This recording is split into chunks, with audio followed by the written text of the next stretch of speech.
Chacun d'entre nous est habitué à certaines choses qui nous semblent naturelles depuis la naissance. Malheureusement, toutes les personnes ne peuvent pas profiter même des joies les plus élémentaires de la vie. Le personnage principal de notre histoire en est un exemple frappant. Elle n'a jamais eu l'occasion de ressentir la chaleur des soins parentaux ou de connaître la compréhension de son entourage. Malgré ses qualités positives et son bon cœur, le destin l'a traitée extrêmement durement. Amber Gibson a grandi dans une petite famille avec son frère aîné, Connor. Ses parents, Peter et Anne-Marie, vivaient dans un quartier défavorisé du sud du Lanarkshire, en Écosse. Les difficultés financières ne leur permettaient pas de déménager dans un meilleur endroit. Contrairement aux autres, le chef de famille s'est facilement adapté à l'environnement. Il préférait passer son temps avec la bouteille plutôt que de travailler. La famille survivait à peine avec l'aide sociale. L'argent suffisait à peine pour le strict nécessaire. La vie des Gibson était loin d'être idéale. Peter ne s'occupait pas de la famille et avait un tempérament colérique. Dès leur plus jeune âge, les enfants ont grandi dans une atmosphère de tension constante. Bien qu'Amber en ait été moins affectée, son frère n'a pas eu la vie facile depuis l'enfance. Celle qui souffrait le plus était Anne-Marie, que son mari insultait souvent sans se gêner devant les enfants. Selon la femme, cette situation se répétait régulièrement, mais elle ne trouvait pas la force de s'y opposer. Finalement, elle décida d'aller à la police. Une enquête commença, et l'homme fut accusé de comportement inapproprié. Pendant l'enquête, Peter ne cacha pas son caractère. Il continua à intimider sa femme, ce qui la fit sérieusement craindre pour son bien-être.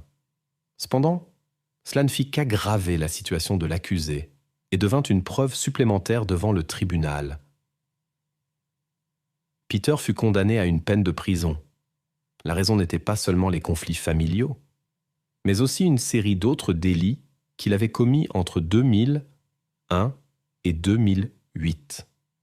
Ils étaient tous caractérisés par un comportement agressif. L'homme représentait manifestement un danger pour son entourage. En même temps, il ne pouvait pas expliquer les raisons de ses actions et disait seulement que dans les moments de colère, il perdait simplement le contrôle. Plus tard, il s'est avéré que Peter avait une fois causé du tort à une femme inconnue. La victime a rapporté qu'à un moment donné, elle s'était résignée au pire dénouement, mais que l'agresseur avait inopinément cessé ses actions. Pour tous ces délits, le tribunal a condamné Peter à une peine de 10 ans de privation de liberté. Il est évident que les enfants n'ont pas pu grandir heureux et joyeux dans un environnement familial aussi défavorable. L'atmosphère dans la maison était tendue et pesante. Connor a eu particulièrement du mal. Dès son plus jeune âge, il a été confronté à un traitement dur et à une pression psychologique. La situation a changé en 2008, lorsque le père a été incarcéré. À ce moment-là, l'aîné avait 5 ans et Amber 3 ans. Il semblait que la famille pourrait enfin respirer. Mais malheureusement, après l'arrestation de son mari, la mère a commencé à consommer de l'alcool de manière excessive et a cessé de s'occuper des enfants.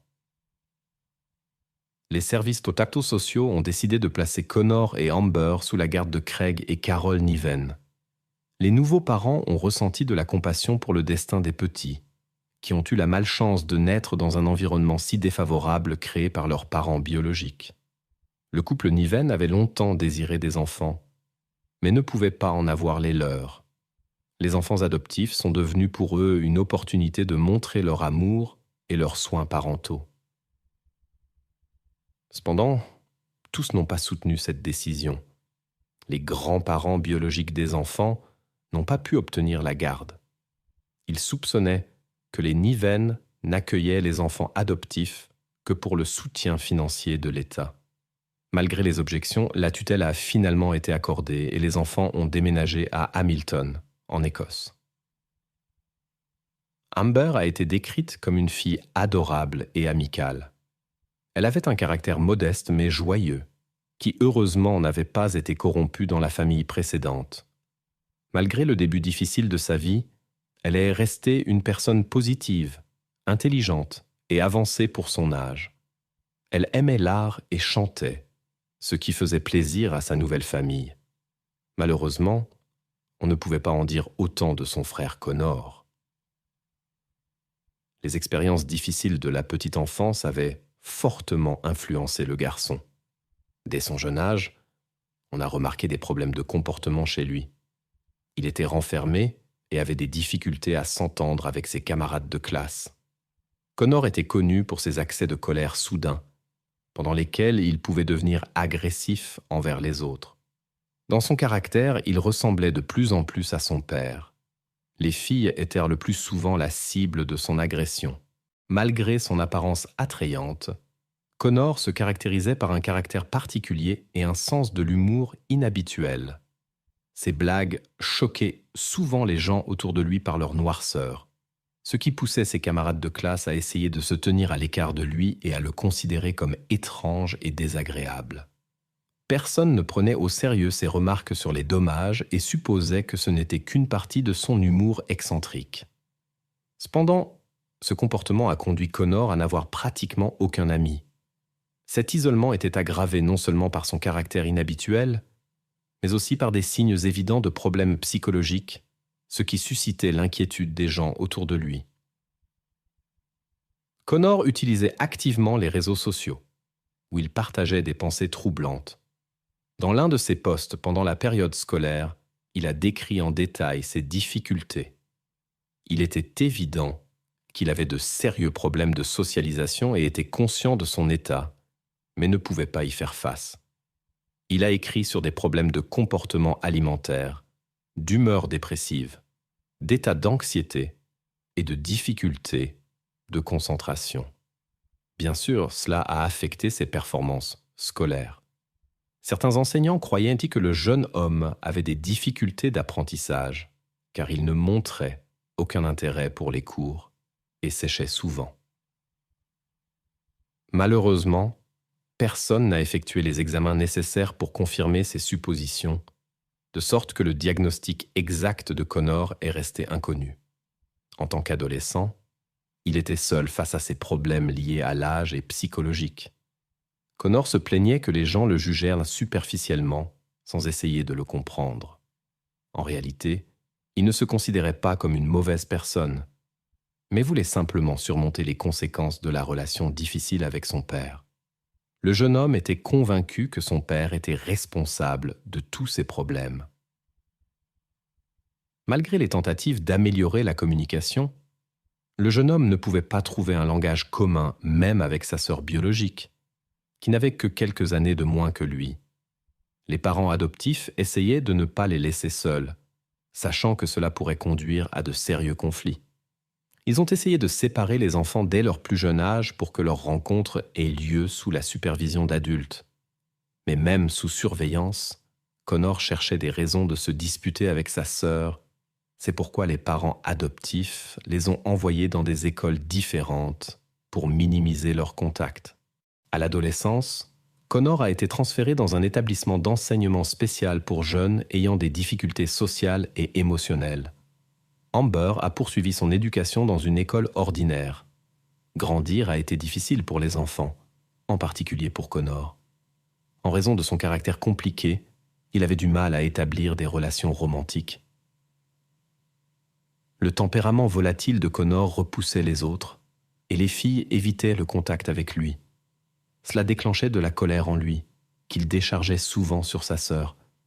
La situation s'est tellement aggravée qu'Amber, âgée de 14 ans, a demandé à être transférée dans un pensionnat, car elle avait peur d'être près de son frère. Connor est resté chez ses parents adoptifs jusqu'à sa majorité. En 2020, il a décidé de vivre de manière indépendante et a rejoint le projet Triangle Bleu à Hamilton, qui fournissait un logement aux personnes dans le besoin. En réalité, il a emménagé dans un refuge pour sans-abri. Malgré leur séparation, Amber et Connor continuaient à se voir, bien que leur communication reste tendue. Les conflits étaient toujours fréquents, mais comme ils vivaient maintenant séparément, Ils se rencontraient au moins souvent face à face. Malheureusement, la vie d'Amber n'est pas devenue plus calme. En juin 2021, elle a vécu une expérience traumatisante avec Jamie Stars, âgé de 20 ans, pour laquelle ce dernier a été condamné à 10 ans de prison. Fait remarquable, il avait déjà été accusé auparavant d'un délit similaire, mais avait été libéré sous caution. Amber a mis longtemps à se remettre de l'incident et à chercher du soutien auprès de sa famille et de ses amis. Elle souffrait beaucoup de ce qui s'était passé, tandis que son frère restait indifférent à son état. Pendant cette période difficile, Amber a désespérément cherché du soutien et a essayé d'améliorer ses relations avec tous ceux qu'elle considérait comme sa famille, y compris Connor. Le 26 novembre 2021, Amber a partagé ses plans pour la soirée avec un ami. Elle voulait revoir son frère après une longue période. Amber était excitée par la rencontre à venir et espérait des changements positifs dans leur relation. Elle croyait sincèrement que les désaccords passés seraient derrière eux et qu'ils pourraient enfin restaurer leur lien fraternel. À cette époque, elle était encore sous la tutelle d'un orphelinat. Fait intéressant. L'initiative de la rencontre venait de Connor. Il avait lui-même contacté la direction de l'établissement. Amber a été autorisée à passer quelques heures avec son frère, son retour étant attendu dans la soirée. L'ami d'Amber a essayé de la dissuader, lui rappelant les situations désagréables passées avec Connor, mais elle a maintenu sa décision. Pendant la rencontre, Amber a pris un selfie avec son frère et l'a publié sur les réseaux sociaux. Sur la photo, elle avait l'air heureuse. Après cela, plus personne n'a eu de ses nouvelles. Vers minuit, Connor est retourné à sa résidence. Il est allé directement au bureau, ce qui a attiré l'attention d'une employée. Plus tard, elle a admis que son apparence et son comportement l'avaient troublé. Connor semblait sombre et échevelé. Il respirait lourdement et ses mains étaient sales jusqu'aux poignets. La femme inquiète s'est renseignée sur son état, mais Connor a ignoré les questions. Au lieu de cela, il a demandé la permission de passer un appel. Selon ses dires, lui et sa sœur s'étaient disputés et il avait dû partir. Mais il voulait maintenant s'assurer qu'elle était rentrée en sécurité à l'orphelinat. Connor a effectivement appelé là-bas, mais il s'est avéré qu'Amber n'était pas rentrée pour la nuit.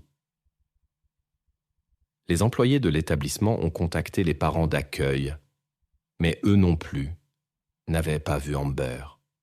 À l'origine, la rencontre des frères et sœurs avait eu lieu dans la maison des parents d'accueil. Puis les jeunes étaient allés se promener pour parler en privé. Selon Connor, ils se sont séparés après une promenade dans le parc Kazoo Glen et il est retourné à la résidence. Peu après, un avis de disparition a été émis pour Amber. Les enquêteurs ont déterminé qu'Amber n'avait pas de relation amoureuse, ne prévoyait pas de voyage, et toutes ses affaires étaient restées à la résidence. Ces faits ont suscité de sérieuses inquiétudes chez les enquêteurs quant à son bien-être. En même temps, le comportement de Connor semblait étrange. Malgré la disparition de sa sœur, il n'a pas pris contact avec les parents d'accueil pour discuter de la situation. Le jeune homme n'a rien fait pour en savoir plus sur le sort d'Amber. Il s'est simplement assis et a attendu. À ce moment-là, les autorités avaient déjà commencé la recherche et tentaient de trouver des indices. Une étape logique était de contacter la personne qui avait parlé à Amber en dernier. Les enquêteurs sont allés voir Connor et il a confirmé qu'ils étaient sortis que se promener ensemble ce soir-là. Selon le jeune homme, comme d'habitude, une dispute avait éclaté entre eux. Après la dispute, Connor serait parti, laissant sa sœur contrariée dans le parc. Il aurait ensuite erré longtemps dans les environs avant d'atteindre sa résidence. Le jeune homme a affirmé ne pas bien connaître la région, ce qui semblait étrange puisqu'il y avait grandi. Néanmoins, il a insisté sur le fait qu'il s'était perdu et était même tombé dans un fossé dans l'obscurité, expliquant ainsi son apparence sale lorsqu'il était venu passer l'appel. Le récit du jeune homme a éveillé les soupçons des enquêteurs. Il pouvait montrer sans effort sur la carte où il avait rencontré sa sœur, où ils avaient passé du temps dans le parc et où ils s'étaient séparés. Cependant, il est soudainement devenu incertain lorsqu'on lui a demandé l'emplacement approximatif du fossé.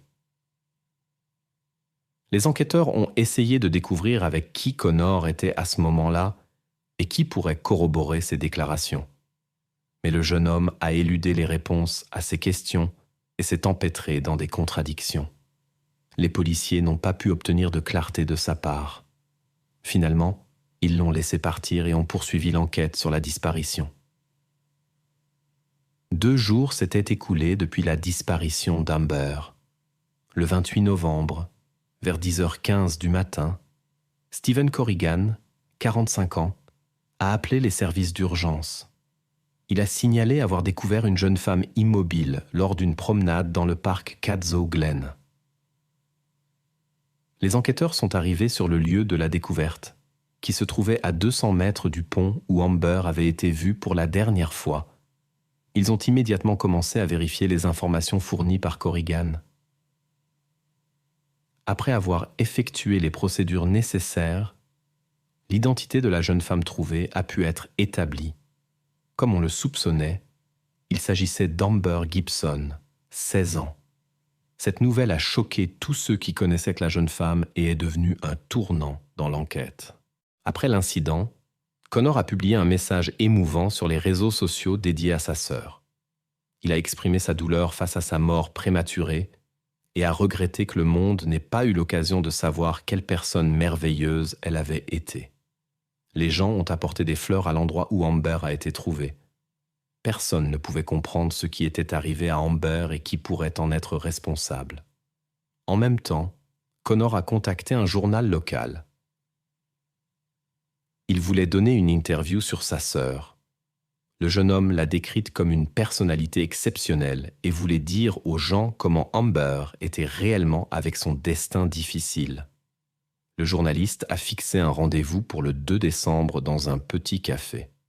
Cependant, Connor n'est pas apparu. La raison en était qu'à ce moment-là, il avait déjà été arrêté pour suspicion d'implication dans la disparition d'Amber. L'examen médical a révélé des traces sur le cou d'Amber. De plus, quelques blessures ont été découvertes, probablement causées par un objet contondant. Les experts soupçonnaient que l'auteur pourrait avoir eu des motifs personnels. Selon eux, Amber a d'abord subi des blessures physiques, après quoi elle a perdu conscience. Cependant, la cause finale de la tragédie était une obstruction de la respiration normale. Amber avait des traces de saleté sur elle, comme si elle avait été traînée sur le sol. À proximité, on a trouvé des vêtements d'Amber très endommagés. Étonnamment, il s'est avéré que la tragédie s'était produite 2 jours avant que Stephen Corrigan ne signale à la police. L'homme avait un alibi confirmé au moment de l'incident, ce qui excluait sa participation. Pendant ce temps, le comportement du frère d'Amber soulevait de plus en plus de questions. Les enquêteurs connaissaient pas le caractère difficile du jeune homme et ses fréquentes disputes avec sa sœur. Il s'est avéré que Connor avait rapporté ce qui s'était passé avec Amber sur les réseaux sociaux quelques heures avant la découverte. Cela a suscité l'étonnement. Comment pouvait-il le savoir si Amber était encore considérée comme disparue? De plus, le frère était le dernier à l'avoir vue. Ces circonstances ont conduit la police à examiner de plus près les actions de Connor et à rechercher des preuves pour une éventuelle accusation. Les enquêteurs ont réussi à obtenir des enregistrements de caméras de surveillance qui ont aidé à clarifier les dernières heures d'Amber.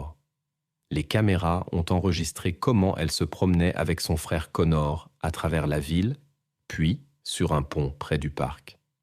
Les jeunes sont visibles sur l'enregistrement à 21h57. Quelques minutes plus tôt, à 21h51, Amber a pris un selfie avec Connor et l'a publié sur les réseaux sociaux. Sur la photo, Elle avait l'air heureuse. Cela suggérait que la rencontre se passait bien. Ils se dirigeaient alors probablement vers le parc où Amber a été retrouvée plus tard. Environ 1 heure et demie plus tard, les enregistrements montrent Connor revenant seul.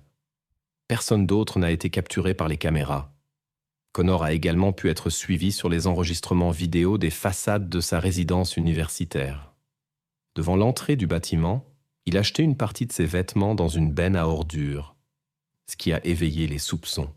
Les forces de l'ordre ont fouillé les bennes et ont trouvé la veste que le jeune homme portait cette nuit-là. Curieusement, il n'a pas jeté les autres affaires. Des traces de saleté et de matériel biologique ont été trouvées sur la veste de Connor, ainsi que sur ses chaussures. L'examen a confirmé que ces traces provenaient d'Amber, ce qui suggérait l'implication du frère dans la disparition de sa sœur. Connor n'a probablement pas jeté la plupart des vêtements et des chaussures en raison du manque de moyens pour en acheter de nouveaux. Au lieu de cela, il a essayé de les nettoyer, mais l'a fait négligemment, ce qui a aidé l'enquête. Des traces biologiques ont également été trouvées sur les vêtements d'Amber. L'analyse a révélé qu'elles provenaient de Connor. Il s'est probablement blessé lorsqu'elle s'est débattue. D'autres traces de son frère ont également été trouvées sur Amber. Maintenant, les enquêteurs pouvaient directement lier Connor à l'incident. L'examen du téléphone du jeune homme a montré que le lendemain, vers midi, il a envoyé un message à un chat de groupe de 5 personnes demandant de l'aide pour la recherche. 40 secondes plus tard, il a écrit à sa sœur pour lui demander si tout allait bien. Plus tard, Connor a de nouveau écrit au groupe en disant qu'aucune aide n'était nécessaire et que c'était une mauvaise blague. Ensuite, dans l'historique du navigateur, des recherches ont été trouvées sur la façon d'éviter la surveillance sur le téléphone et de protéger les données contre l'examen de la police. De toute évidence, il essayait d'effacer les traces de ses actions. L'examen des messages sur le téléphone portable de Connor a révélé un côté inquiétant de la relation entre frère et sœur. Selon les messages, il avait précédemment commis des actes inappropriés envers Amber et l'avait intimidée pour qu'elle n'en parle pas aux parents adoptifs ou aux autorités. C'était l'une des raisons pour lesquelles elle voulait quitter la maison de la famille d'accueil si urgemment à l'âge de 14 ans. Amber a gardé le silence sur ces incidents en raison de l'intimidation de son frère ou de sentiments compliqués à son égard. Cependant, peu avant sa disparition, elle semblait avoir décidé de partager cette information avec ses parents adoptifs. Cela aurait pu être la cause d'un conflit. Les enquêteurs ont reconstitué une image approximative des événements de cette nuit fatidique. Supposément, Connor a rencontré sa sœur. En effet, ils sont allés se promener dans l'intention d'améliorer leur relation. Sur les enregistrements des caméras, on peut voir qu'au début, ils parlaient calmement entre eux. Tout semblait normal. Puis ils sont entrés dans le parc, où l'incident s'est produit. Probablement, le conflit a été provoqué par le jeune homme et s'est produit spontanément. D'autre part, il n'a pas été exclu que l'incident ait été planifié à l'avance. Quoi qu'il en soit, Connor a commis quelque chose d'impardonnable envers Amber. Le jeune homme a laissé sa sœur dans le même parc, après l'avoir emmenée à un autre endroit, littéralement sur un sentier. Le 2 décembre 2021, Connor Gibson, âgé de 18 ans, a été arrêté sans avoir eu l'occasion de rencontrer un journaliste pour créer l'image d'un frère en deuil. Il a été accusé de graves charges concernant sa propre sœur. Malgré toutes les preuves, Connor a continué à nier son implication dans l'incident. Cependant, les enquêteurs disposaient de nombreuses preuves directes contre le jeune homme, qui ne laissaient aucun doute sur son implication. Des traces ont été trouvées sur ses vêtements et ses chaussures qui pouvaient être attribuées à Amber, et son matériel biologique a été trouvé sur la jeune femme et ses vêtements. Les caméras l'ont enregistré près de la scène du crime et il n'avait pas d'alibi. Les enquêteurs ont analysé les activités de l'appareil mobile du suspect et ont concentré leur attention sur ses recherches inhabituelles. Le jeune homme a tenté sans succès de trouver des informations sur la façon de cacher ces données. Après son arrestation, ses parents adoptifs ont exprimé à plusieurs reprises des critiques. Les questions concernant l'adaptation sociale du jeune homme, son interaction avec ses camarades et ses connaissances de l'orphelinat ont toujours inquiété ses proches. Les intérêts de Connor étaient assez sombres, et sa relation avec sa sœur n'a jamais été empreinte de chaleur.